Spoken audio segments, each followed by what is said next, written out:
This is Real News Media TV, coverage you can trust. Please like, share, subscribe, and hit the notification bell. Select all for daily news updates. 2 men arrested over gun seizures in Westmoreland and St. Andrew. 2 men have been arrested over the seizure of 2 guns in separate incidents in Westmoreland and St. Andrew on Friday. A firearm and 5 rounds of ammunition were recovered during a joint police-military operation in Top Geneva District, Grange Hill in Westmoreland. Reports from the Morgan's Bridge Police are that about 12:30 p.m., the members of the security forces were in the area when they saw a man standing at a shop. Upon seeing the team, the man reportedly entered the building. According to the police, his actions aroused their suspicion and he was accosted and searched. The shop was also searched. During the process, 1 Browning 9mm pistol with a magazine containing 5 9mm rounds of ammunition was found in the shop.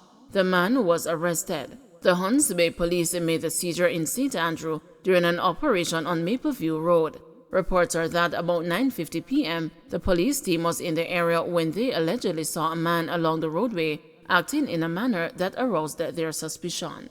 The man was accosted, searched, and a 9mm pistol with a magazine containing 11 9mm rounds of ammunition was found in his possession.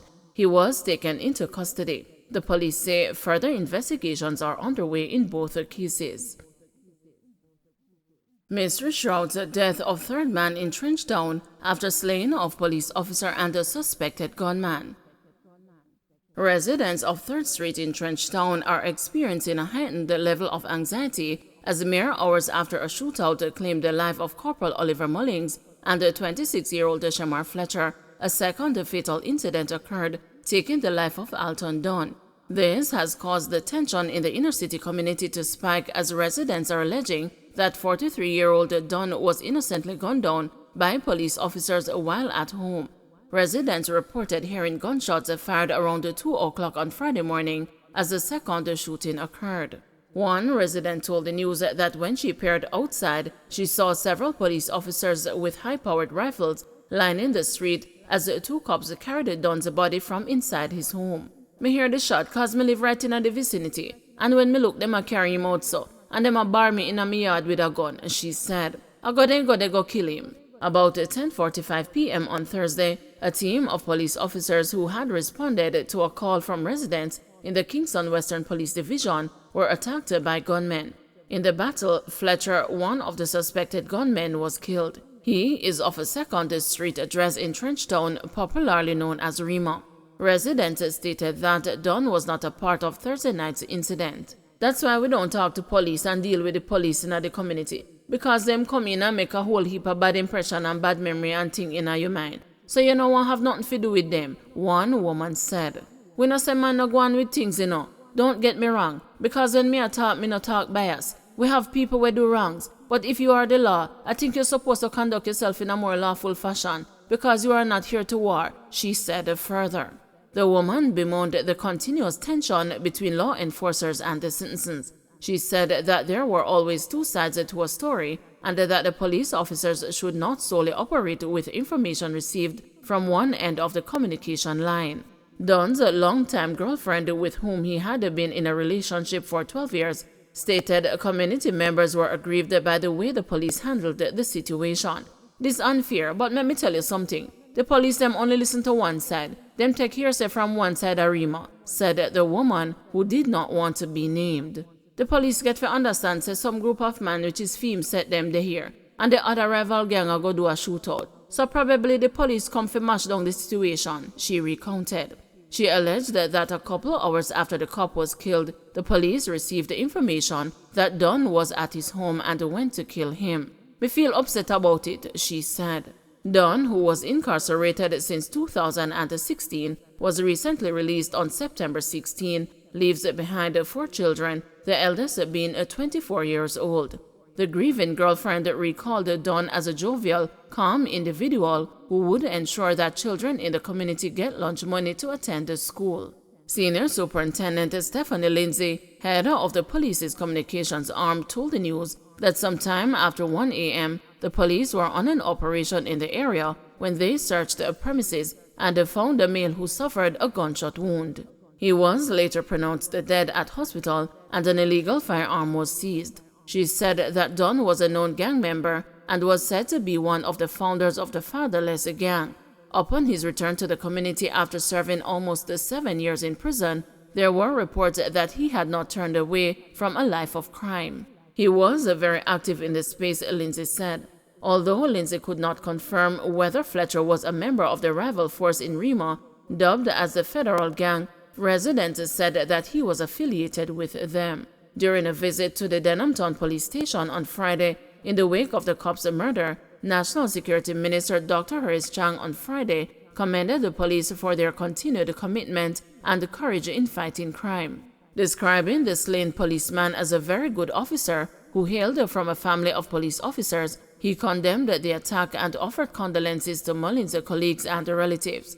He said that the policeman's death while answering a call to protect citizens demonstrates the peculiar challenge our police officers face on a daily basis, especially in this very city. He reiterated that the police would ensure that the perpetrators are brought to justice. Opposition spokesman on national security, Senator Peter Bunting, also condemned the cop's murder, noting that Mullins was the second police officer to be killed in less than a week following last Saturday's murder of Constable Brian Martin. It is especially abhorrent when the police who are carrying out their duties are met with such violence and hostility. Last night's incident further demonstrates the callous nature of these criminals who casually snuffed out the life of an exemplary officer, Bunting said. Human rights lobby Jamaicans for Justice also decried the murder of the two cops. While full details are still unavailable, initial reports indicate that both officers were killed while performing their duties.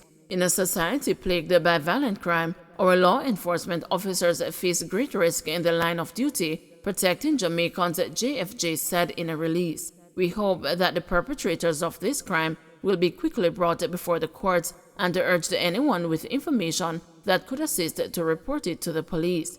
JFJ offers condolences to the family, friends, and colleagues of both officers, it added. Mother's birthday morphs into mourning over slaying of daughter. Vanessa Clark should have been celebrating her birthday on Friday, but in a cruel twist of fate, the mother spent hours in the pews of Pentecostal Tabernacle mourning the death of her 16-year-old daughter, Michian Campbell, who was stabbed to death by a schoolmate late last month. The Kingston Technical High School community gathered at the Wildman Street downtown Kingston-based church for the memorial service of the slain cadet, who was, among other things, described as loud and outrageous but caring. As tears stained the face of Clark, who was at times consoled by her young daughter Lola, Parent-Teacher Association President Milton Brown shone the spotlight on delinquent parents who play no active role in the lives of their children. In the same breath, Brown pressed Education Minister Favour Williams to push her cabinet colleague, Finance and Public Service Minister Dr. Nigel Clark to fast-track the paternity leave legislation. It would help in some of the issues we're having where fathers are not in the lives of their children.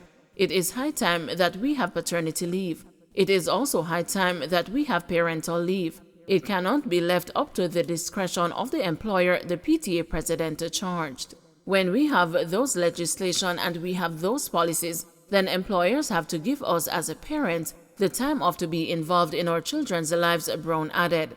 Still, he said the absence of legislation does not absolve parents from their responsibilities in caring for their children, suggesting that the ills spilling over in schools most times come from a place of little guidance and discipline. Michian was stabbed multiple times during a reported dispute with another female student on September 29 at the school. That student, a 17-year-old fifth former, has been charged with murder. As parents, we have a responsibility to our children, and so I am making an appeal to our parents, not only to Kingston Technical High School, but across the length and the breadth of Jamaica, that we have to do more. We have to go back to the days where it takes a village to raise a child. I, as a father alone, cannot do it because I only have 2 eyes and it's only one me. So I have to laud those teachers who are nurses, counselors, banks. They are everything to these students, he said. Don't forget to like, share, subscribe, and hit the notification bell. Select all for daily news updates.